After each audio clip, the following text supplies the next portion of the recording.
হচ্ছে basically is a kind of indirect tax. এটা basically expenses and কনজাম্পশনের উপরে দেওয়া হয়। কনজাম্পশন তো না, এক্সপেন্সেস এন্ড ডিসবার্সমেন্টের উপরে দেওয়া হয়। আমরা যেটা ইনকাম ট্যাক্সটা পড়ি এটা বেসিক্যালি ডিরেক্ট ট্যাক্স, সেটা আমাদের ইনকামের উপর দেওয়া হয়।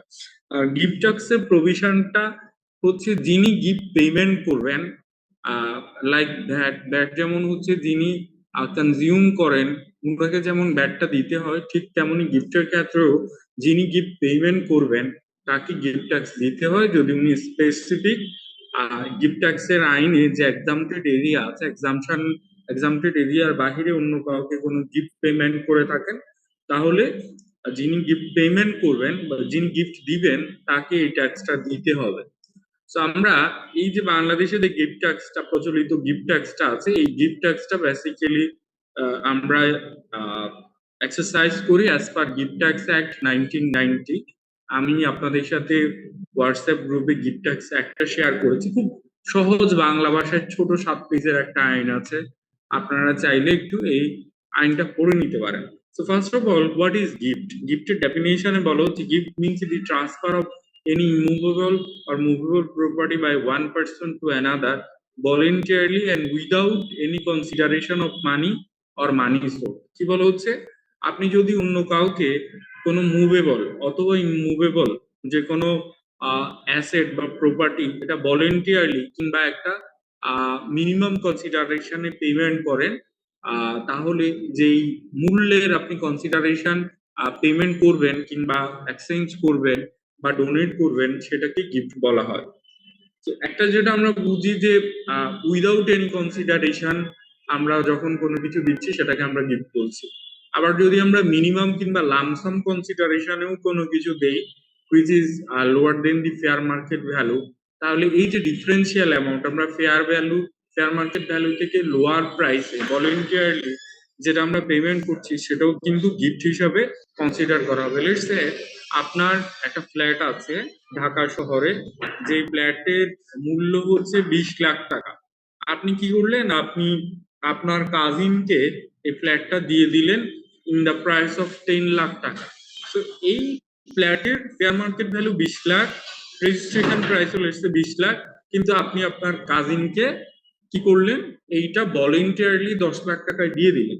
তো আপনার কাজিনকে আপনি কিন্তু 10 লাখ টাকার একটা গিফট দিচ্ছেন, কিংবা আমি এটাকে লেটস মেক ইট ক্লিয়ার যে 20 লাখ টাকা হচ্ছে ওই ফ্ল্যাটের মূল্য, আপনি ওনার কাছ থেকে কনসিডারেশন নিয়েছেন 12 লাখ টাকা, তার মানে আপনি ওনাকে গিফট করেছেন 8 লাখ টাকা।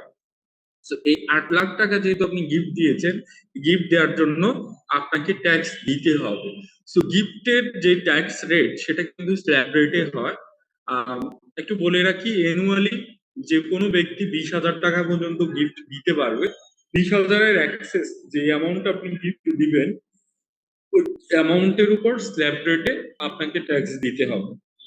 সো প্রথম 5 লাখ টাকা গিফটের উপর 5%, পরবর্তী 10 লাখ টাকা গিফটের উপর 10%, তার পরবর্তী 20 লাখ টাকা গিফটের উপর 15%। এর মানে 35 লাখ টাকা পর্যন্ত আপনি এই স্ল্যাব রেটে দিবেন, আর 35 লাখ টাকার এক্সেস যে কোনো গিফট অ্যামাউন্টের জন্য আপনাকে 20% রেটে ট্যাক্স দিবেন। সো আপনি আপনার কাজিনকে যে 8 লাখ টাকা গিফট দিয়েছেন এখান থেকে আপনি এক্সাম্পশন পাবেন 20,000 টাকা, তার মানে আপনার জন্য ট্যাক্সেবল গিফট অ্যামাউন্ট হচ্ছে কত, 7,80,000। সেই 7,80,000-এর প্রথম 5 লাখের উপর 5% রেটে ট্যাক্স এবং পরবর্তী 2,80,000-এর উপর 10% রেটে আপনাকে ট্যাক্স দিতে হবে। আর এই গিফট ট্যাক্স আপনি যেটা দিচ্ছেন, এই গিফট ট্যাক্সের টাকা জমা দেওয়ার সাথে সাথে কিন্তু আপনাকে একটা রিটার্ন সাবমিট করতে হবে। কবে? আপনাকে ওই অর্থ বছরে 15ই সেপ্টেম্বরের মধ্যে আপনার যে ট্যাক্স অফিস, এই ট্যাক্স অফিসে ডিসিটি বরাবর একটা গিফট ট্যাক্স রিটার্ন আপনাকে সাবমিট করতে হবে। বাট এটা তো আমি বললাম কাজিনকে যে দিতে হবে আপনাকে কবে, সেপ্টেম্বরের মধ্যে, 16th অফ সেপ্টেম্বরের মধ্যে আপনাকে আপনার যে ট্যাক্সের যে সার্কেল, ওই সার্কেলে আপনাকে এই গিফট ট্যাক্স রিটার্নটা সাবমিট করতে হবে, যেখানে এই রেটে আপনাকে দিতে হবে। বাট সবাইকে গিফট দিলে সেটা কি ট্যাক্সেবল? আপনি আপনার বাবাকে দিচ্ছেন টাকা, মাকে দিচ্ছেন, ভাই বা বোনকে দিচ্ছেন, কিংবা গভর্নমেন্টের লিস্টেড শিডিউলে যে স্পেসিফিক ফিলান্থ্রপিক ইনস্টিটিউট অথবা আদার্স ডোনেশনের জন্য অর্গানাইজেশন গুলি আছে সেখানে দিলে কি সেটাও ট্যাক্সেবল হবে কিনা আইন কি বলে। তো আমাদের এই গিফট ট্যাক্স অ্যাক্টে আপনার কিন্তু কিছু এক্সামশন দেয়া আছে, সেই এক্সামশন গুলি কি আমি আগে প্যারেন্টসদেরটাই বলি। প্রথমে এখানে যেটা বলা আছে যে আপনি যদি where the gift is made to এটা করবেন প্যারেন্টস একটা আছে, এই যে gift made to son, daughter, father, mother, spouse, own brother and sister. আপনি আপনার ভাই, বোন, স্পাউস হাজব্যান্ড অথবা ওয়াইফ, বাবা, মা, ছেলে কিংবা মেয়েকে যে কোনো অ্যামাউন্ট আপনি যদি দিয়ে থাকেন তাহলে it will be considered as a gift payment. এবং গিফট পেমেন্টের জন্য আপনাকে কোনো ধরনের কি হতে হবে না, আপনাকে কোনো রকম কোনো ট্যাক্স দিতে হবে না।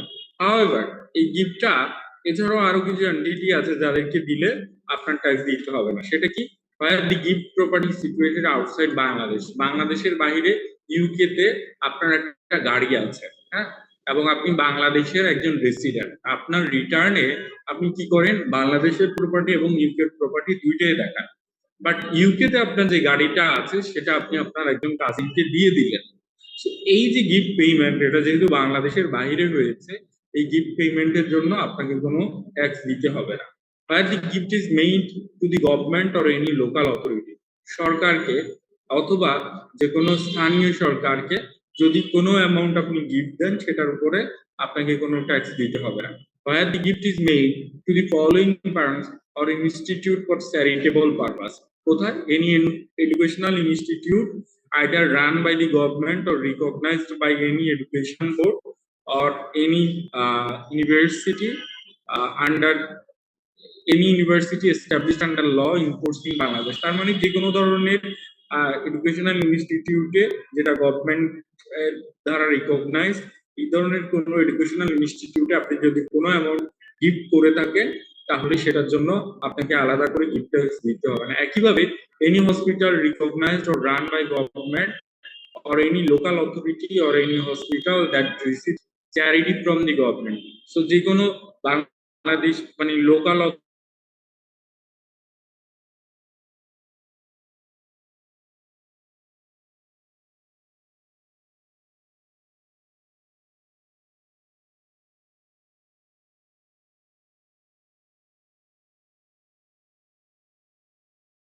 ফান্ডে যদি পেমেন্ট করেন সেখানে আপনাকে সেটার জন্য আপনাকে গিফট ট্যাক্স দিতে হবে না।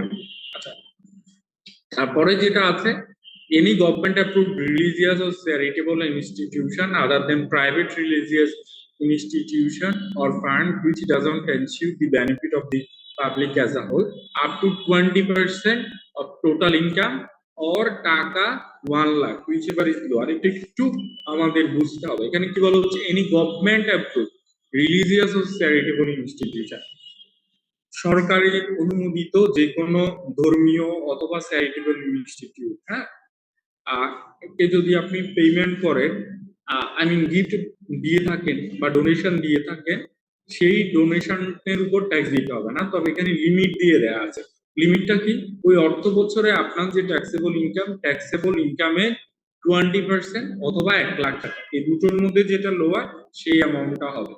ঠিক আছে, সো আপনি লেটস সে আপনার ট্যাক্সেবল ইনকাম হচ্ছে লেটস সে কথার কথা 5 লাখ না, আমি ধরলাম 4 লাখ টাকা, এবং আপনি অ্যাকচুয়ালি ডোনেশন করেছেন 1,20,000 টাকা, তাহলে আমাদের এখানে অ্যালাউয়েবল ডোনেশন বা এক্সামটেড এই গিফট পেমেন্ট কতখানি হবে, এক্সামটেড পেমেন্ট হবে 80,000। কত, 80,000, আর আপনি পেমেন্ট করেছেন 1,20,000, তার মানে রিমেইনিং 40,000 কিন্তু আপনার ট্যাক্সেবল গিফট পেমেন্ট। আরেকটা যেটা আছে যে where the gift is made to any dependent relative up to টাকা 20,000 on the occasion of his or her marriage, আপনার যে কোনো আত্মীয় বিয়ের জন্য আপনি যদি 20,000 টাকা পর্যন্ত পেমেন্ট করেন তাহলে সেটা এক্সামটেড হবে, আর 20,000-এর এক্সেস যে গিফট আপনি পেমেন্ট করবেন সেটা কিন্তু ট্যাক্সেবল হবে। একইভাবে বলা হচ্ছে where the gift is made to any dependent other than wife by way of insurance premium up to টাকা 20,000, আপনার উপর নির্ভরশীল এমন কারোর জন্য যদি আপনি ইন্স্যুরেন্স দেন, এটা আদার দেন ওয়াইফ, তাহলে 20,000 টাকা পর্যন্ত এইরকম insurance premium as a gift will be এক্সাম্পটেড। Gift made under A will, হ্যাঁ, আপনি উইল করে দিলেন, হ্যাঁ, উইল করে যদি কোনো কিছু দেন তাহলে সেটার উপরও আপনার ট্যাক্স দিতে হবে না। তো উইল করে যখন আপনি দিবেন সেটা যে কাউকে আপনি দিতে পারেন। তো উইলের জন্য আপনার আর আলাদা করে কি করতে হবে না, গিফট দিতে হবে না। Gift in contemplation of death, মৃত্যু চিন্তায় যদি কোনো গিফট করে থাকেন তাহলে সেটার জন্য আলাদা করে গিফট ট্যাক্স দিতে হবে না। এপার্ট ফ্রম দিস, অন্য যে কোনো গিফট যদি আপনি কাউকে পেমেন্ট করেন সেই গিফটের জন্য আপনাকে কি করতে হবে, আপনাকে ট্যাক্স দিতে হবে। ট্যাক্সের রেট কত? প্রথম 5 লাখের উপর 5%, তার পরবর্তী 10 লাখের উপর 10%, তার পরবর্তী 20 লাখের উপর 15%, মানে 35 লাখ টাকা পর্যন্ত আপনার 15%, এবং 35 লাখ টাকা অতিরিক্ত যে কোনো গিফট অ্যামাউন্টের উপর 20% রেটে গিফট ট্যাক্স দিতে হবে। তো আমি একটা কোশ্চেন না, যে আমি দুইটা কোশ্চেনে গিফট ট্যাক্সের উপর ম্যাথ দেখিয়েছি। তো আমার মনে হয়েছে যে আপনাদের এক্সামের আগে এটা একটু আরেকবার দেখিয়ে দেওয়া উচিত, দ্যাটস ওয়াই আমি আপনাদের সাথে শেয়ার করলাম। ঠিক আছে, এটা নিয়ে আরো কোনো কোশ্চেন? না, এটা নিয়ে ঝামেলা নাই। তাহলে আমি এবার চলে যাব ভ্যাটের